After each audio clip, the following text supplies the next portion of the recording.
ছেলেটার দিকে তাকিয়ে রইলাম। পেটের নাড়ি বুড়ি কেমন কেমন করে যেন নড়ছিল। হতবুদ্ধি আমি এদিক সেদিক তাকিয়ে দেখতে লাগলাম, আর মনে মনে ভাবলাম বাচ্চাটা কার হতে পারে। সত্যি সত্যি আমাকে কি আব্বু বলে ডাকছে সে? বিয়েই করতে পারলাম না, এর আগে বাবা হলাম কেমনে?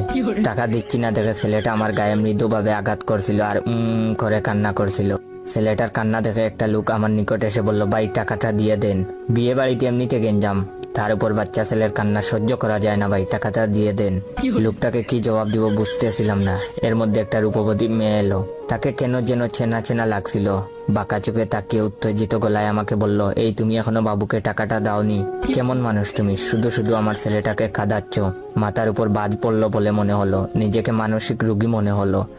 ভাবলাম কবে পাবনা থেকে ছাড়া পেয়েছি, কবেই বা পাগল হয়েছিলাম, নাকি মেয়েটা আর ছেলেটা সহ পাগল। মেয়েটাকে কিছু না বলে চেয়ার ছেড়ে বন্ধুর রুমে গেলাম, কিন্তু একটু পরেই দেখি সেই মেয়েটা এসে হাজির।